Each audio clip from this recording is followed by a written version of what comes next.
Hey, Beth. So nice to meet you, Beth. It's nice to meet you too. Mhm. I watched Camping Trip the other day and Oh, loved it. cool. Yeah. Oh, cool. Excellent. Hey, Nice, nice. I'm happy that you liked it and here and there. I was talking with this other host and him too, and he liked it also. A lot of the humanish side. Sometimes it doesn't have to be monsters or stuff like that. Sometimes humans are can be the worst things. Oh, do you have a cat? I do. Oh, Yes. I love Yeah. cats. She she's very vocal and doesn't like it when I'm not paying attention to her. And she found a plastic bag. So so it'll be Yeah, interesting. no worries. It's good. It's good. And animals are supposed to be there and do stuff. So Yes. it's good. All right. So how did this project begin for you two? I was working in California. I was working in LA in this Sorry, other. I'm gonna try to log in with my phone and my internet connection. Okay. 'Cause Okay, no worries, Damian. So, like I was saying, this just keeps on.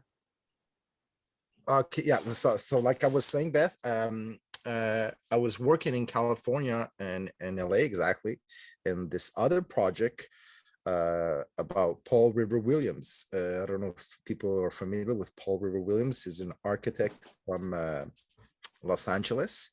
So I was working on the production until the 12th March 2020 arrived and it changed the world forever.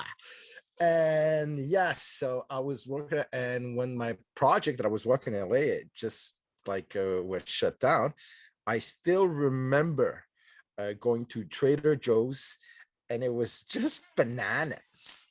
I I'm just sorry. came out of the car, and there was this woman telling me, "Can you go buy me $100 of food?" And just get in there, people fighting for carts for food. There was like no more meat or stuff like that, and over consuming here and there. And when that happened, I said, you know what?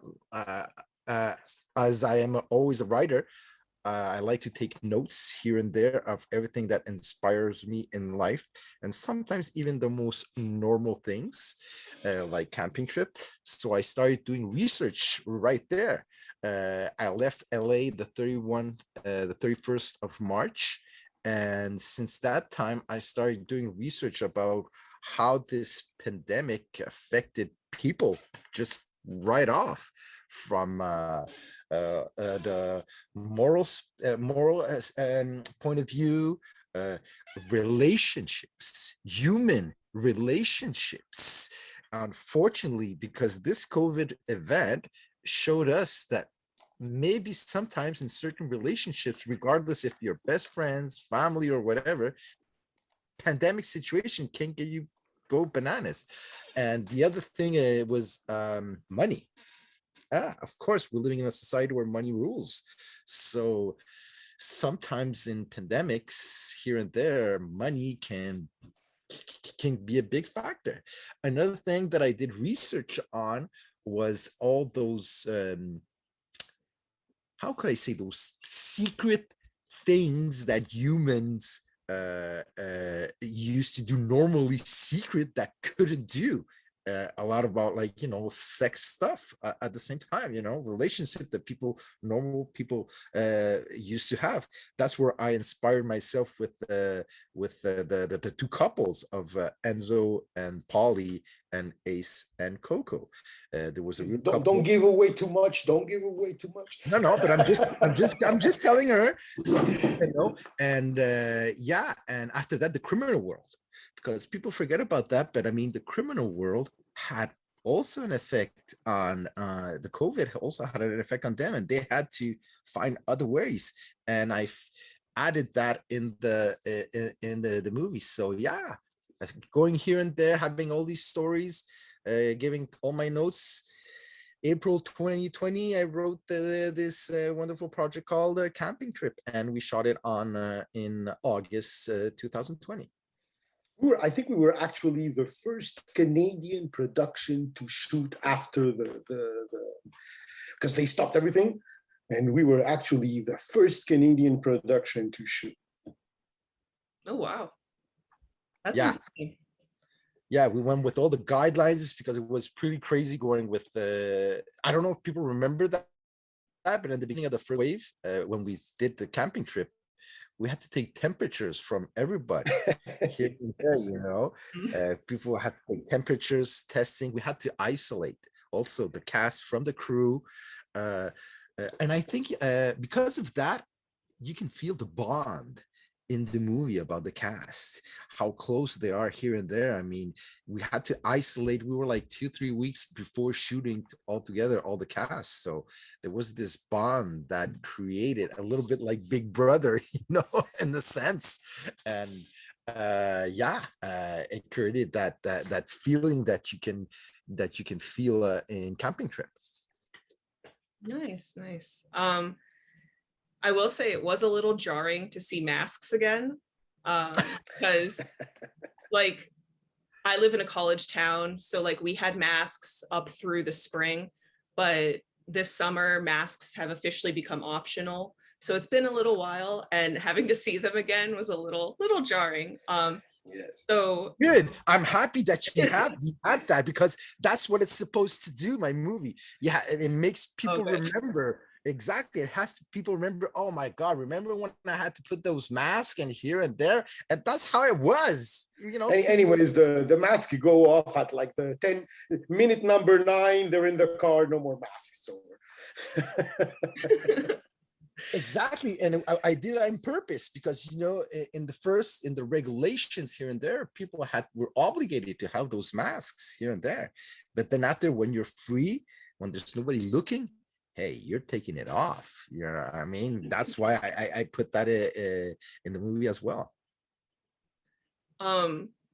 So in shooting during the COVID, not during the lockdowns, but like during COVID, the height of COVID and stuff, was it a huge challenge to do so outside of having temperatures and quarantine and stuff? Oh my Yeah, God. well, it was. Demian. It was very tough because, you know, it was an indie movie, you know, and first of all, you know, we didn't have like 125 days of shoot, right? So we started with 14 days of shoot, if I remember well, Leo. Yeah, we had set Leo, if I remember. 17. Yeah.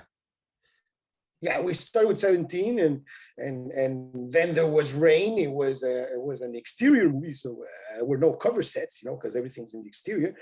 And I think we finally ended shooting the whole movie in like 12 days. Oh, wow. And 12 days it was pretty hard.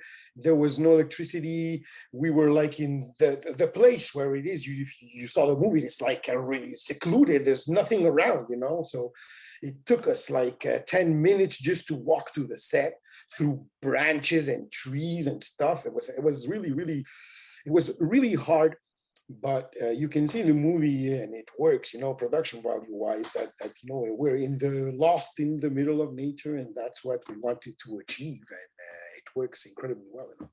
So yes, it was hard, but then again, especially, and we even had you remember, Leo, we even had those nights that were taken off. We were shooting that night scene that's like pretty heavy metal, and people from around the lake were calling the police to stop. I was gonna add that. It was too realistic.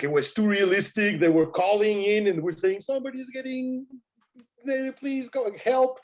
No, and we had to like take 2 nights out of the shoot because we couldn't shoot anymore. All those, I have to admit, violent scenes, you know, and during the night. So it was a pretty hard to shoot, but the results are amazing. I mean, we're very proud of our movie with Leo. It's a really nice thing done. I think it's something, you know, when you take into account production and time and the thing we've done together, it's a nice place. It's a nice place. The only thing, yeah, I would add, Damien, also that, yeah, especially, yeah, those scene where people thought it was so realistic, they called the cops. That was pretty funny. Two nights in a row, man. Yeah, that was pretty funny, but at the same time, I mean, it's flattering because that means what you're doing. I mean, it looks real here and there. The other thing I think that helps a lot is that in the movie, as you saw it, Beth, the place, I really know it for real. I have really been there with my family, going there here and there for real. So that helps a lot when you write a script, knowing the place. I mean, when you write, I mean, it's so important knowing the location that what you write here and there sometimes, and compared to sometimes when you write a script where you don't know the location. But especially for this one, I mean, we had to go through all the guidelines that those times they were telling us. So something outside, something, I had to isolate here and there. So I said, I was looking to myself, what could I write and where could I write something? And then I thought about this place that we go called Concepcion. It's near Mont-Tremblant, where a lot of the A-listers, actors go here in Quebec, because they're really nice place, location. And yeah, I knew already at that place that no boats were allowed and no houses were allowed around the lake. So we would have no boats with gas motors. Exactly. We would have that effect of loneliness and being alone, because sometimes people think that, oh, it was houses and we took it off on special effects, but I mean, it's a real location where it looks like that, and that helps a lot. That is so cool. It looked really beautiful out there. It is. It's a beautiful place.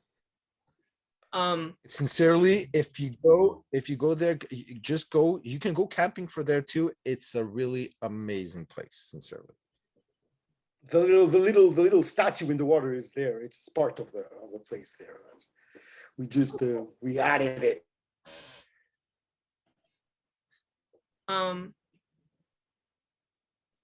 In having to kind of cater this movie to COVID standards and everything, has that kind of changed? Oh, I'm sorry, Demian. Yes, no. Okay. It looked like you froze again. Like you were trying to say something and then you froze. It's okay. Go ahead.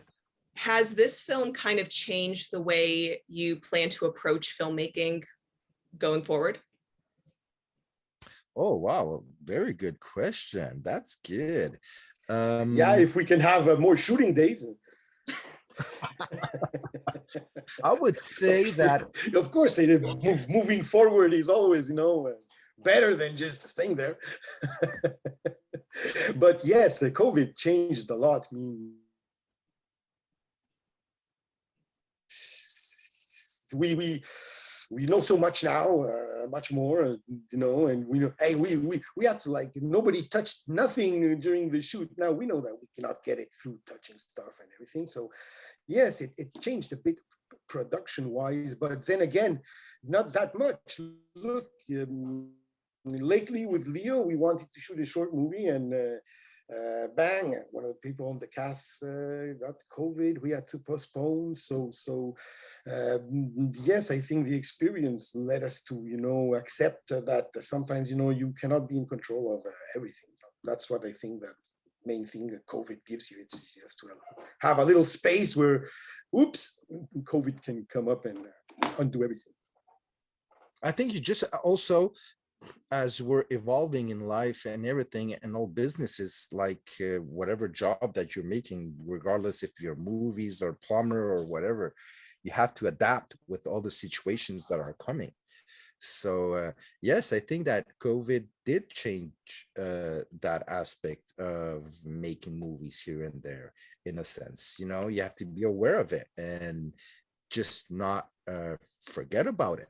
You have things going there, and just knowing and following all those steps that you have to do now, that are implemented by the government and by the institutions and all the syndicates that are telling us what to do if you get a COVID case. So yes, of course, in a sense, it does as it was when I don't know where let's say the Me Too movement came in there. I mean, you have to now that can do you can ask this. So yeah, COVID did change the aspect for everybody. For better or for worse, but you just have to adapt and keep going forward, and that's what making movie is about, also adapting and going forward until your project is made. Nice, nice. One thing about the movie that I thought was really interesting, specifically with you, Leonardo, was that you wore a ton of hats, one in particular being the stunt coordinator. Yeah. So what was it like having to choreograph fight scenes while also participating in them? Oh, that's good. I mean, first of all, I'm a big fan of martial arts. I did a couple of martial arts on myself here and there, and also I think the experience that I had in the past, since I've been making movies. I've been making movies. I started as an actor since when I was 10 years old. Uh, so it's been over 30 years. I think it helps a lot having all that experience here and there. I'm a really structured person, so we had rehearsals. I mean, you discuss about it. Also, you have to be aware of what the actors can and cannot do at the same time, because not all actors are athletes or can do things that other actors can. So you have to use all the strengths of everybody and not their weaknesses. So when you do those choreography, you have to, see what works better and what doesn't work better. So sometimes you can set something up and it doesn't go that way, or you try something else. And also, I mean, for me, at the standpoint of choreography, I like to make it the most realistic possible that we can. And yeah, I think those are key elements when you're making the rehearsals. The time, be aware of the angles. Also, when you go to shoot, especially when you go shoot in places like outside, be careful with all the rocks on the ground. Yeah, I was gonna say that. Leo, man, Leo did a great job. He did a great job because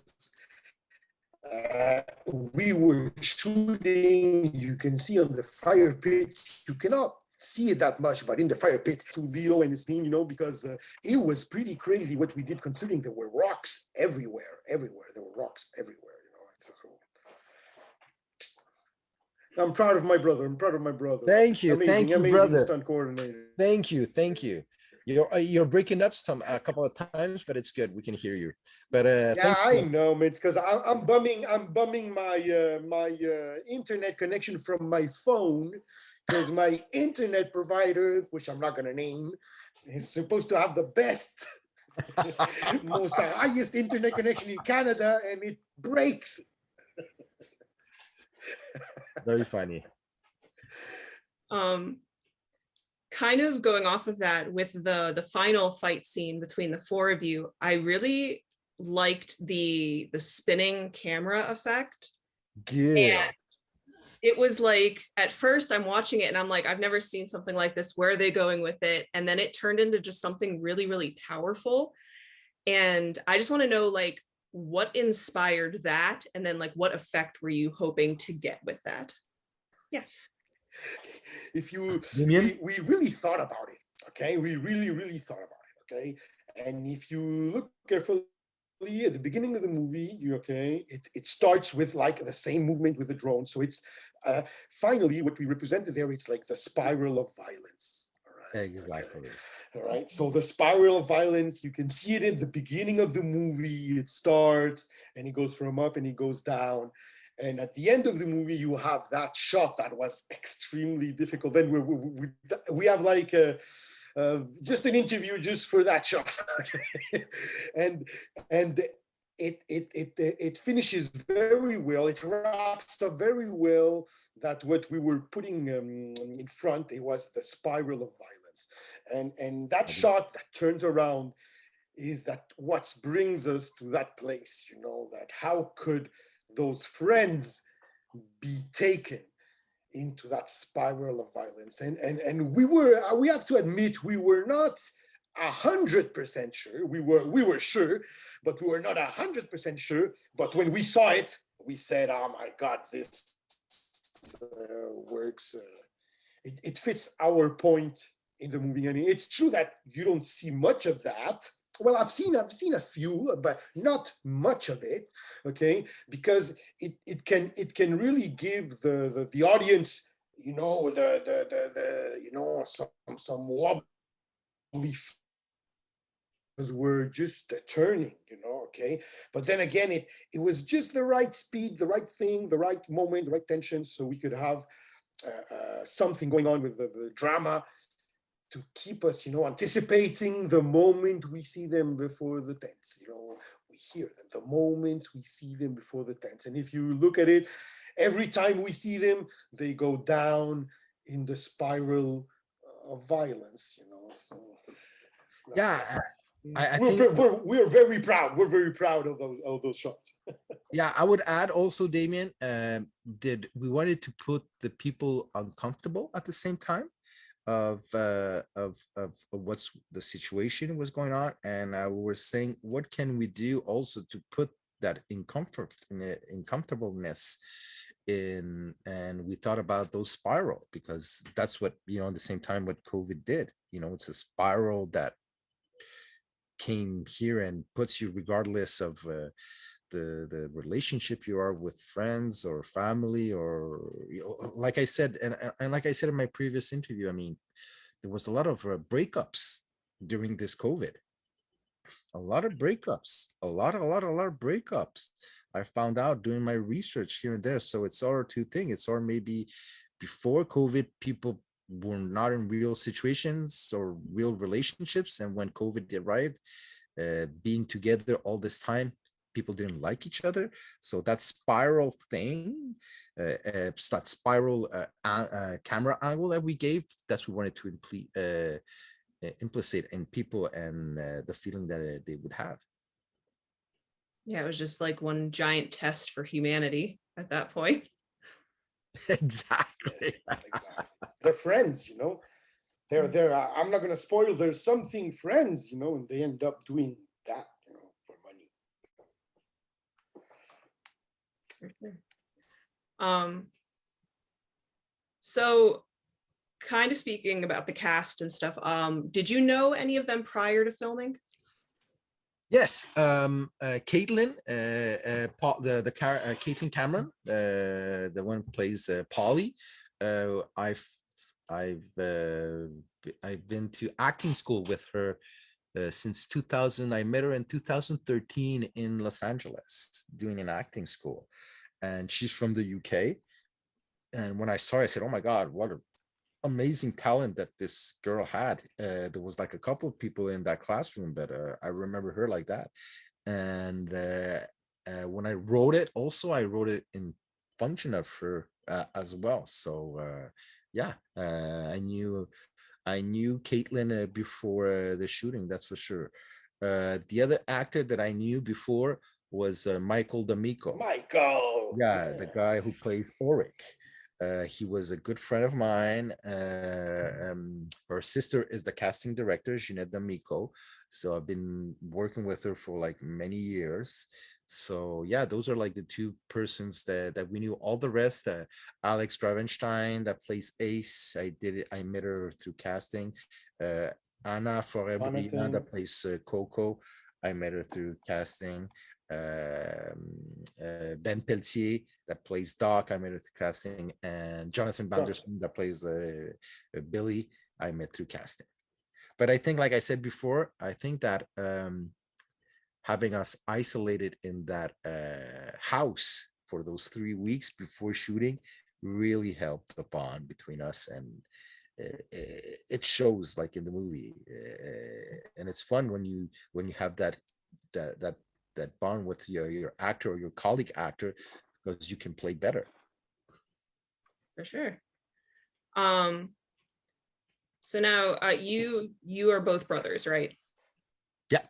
Okay. Yes. I didn't want to assume anything, but We're real brothers, real brothers. Yes, we're real brothers. He's older, I'm younger. what's it like working with your brother on a project that can be very stressful but also very rewarding? I would say, It's okay. Vas-y, Leo, go, Leo. I mean, I would say that what I like about Demian is that Demian is very technical. But I would say, I mean, I've been in the movie business for over 32 years, so yeah, there's a couple of things that I know here and there, and if I wear many hats, like I was saying, it's important to know. But when you're co-directing, I think it's important to have somebody that is very technical, and Damien has that side of very technical. He's also the editor of the movie, so that helps a lot. Yes, sometimes it can get a little bit feisty, rock and roll for certain shots that you want, that he wants, that I don't want, or it costs too much money, and then you have to decide. And yeah, but I think it's more creative battles that we have instead of arguments of of just being hot-headed or whatever. It's more about creative stuff that you argue, and that's fun in another sense, when when you're arguing about creative stuff. Yeah, but we've learned to work with each other for years now. You do not arrive to that place where we've arrived, okay, without working. We've worked with each other for a long time, and sometimes we had little bumps, but we managed to work them out. And now I think we have, since a few years, we've had this steady working contribution, because I'm really bad at stuff, and I'm not gonna lie, something I'm really bad at is money, man. Money and me, that don't work. That thing that don't work with me. I work, okay. And Leo, man, he's like the master money man, right? So you see, right? And on the other side, I'm like this tech geek. I learn everything, the lens, the Caesar stuff, all the tech geek. And Leo's a bit less tech than that, you see. So we've like learned to complement each other very well in that. And we've learned through the years that before we go on a shoot, we talk to each other in private somewhere else, looking at the shot, the storyboard, the thing, and then we have our little creative fights, like Leo said, so that when we come to the set, nobody's starts looking at us and saying, "Oh my God, are they like fighting?" And we're Latin, all right. Leo's from Spain, I'm from Chile.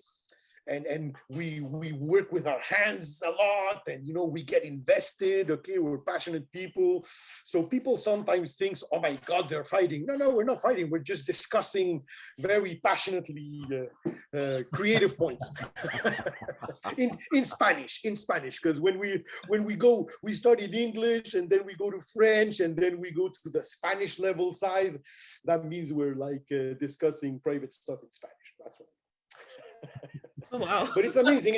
I mean, I love to working with my brother. He's a passionate person, and he was like this. I'm very, very, ball of tantiem power, it's a ball that you don't have, you cannot push it too much, because if you push it on the wrong side, man, boom. No, it's just but it's a good explosion. It's a good explosion. I just think for me, the secret of passion and creativity, you cannot buy that. You cannot buy that, unfortunately. You can only take profit from it, and to take profit from it, you have to know how to give it so you can receive without asking. You understand? So that's creativity here and there. And yeah, it is. But I mean, don't forget that this project, we have our sister that is the key makeup artist. My daughter is script supervisor. It's really family. We had our other sister that was a production design and helped on special effects. So that helps a lot at the same time, because you can trust each other in a certain way that with others maybe you can, or you have to prove yourself in a different way. That if, because like I said, I mean, I've been working in the business for 30 years. I have this professional ethic that I always use here and there, and yeah, you need to respect it. So it's always fun to have people from family members that you can trust on. For sure, for sure. That definitely helps. Yes. Um, all right. So my final question for you both today kind of puts you into your own story. If you found $1 million, what would you do with it? Would you pull an Enzo and try to give it back, or would you pull an Ace and try to split it? I'm so happy that you say that, because that's a big dilemma. Exactly. And that's why I put it in there.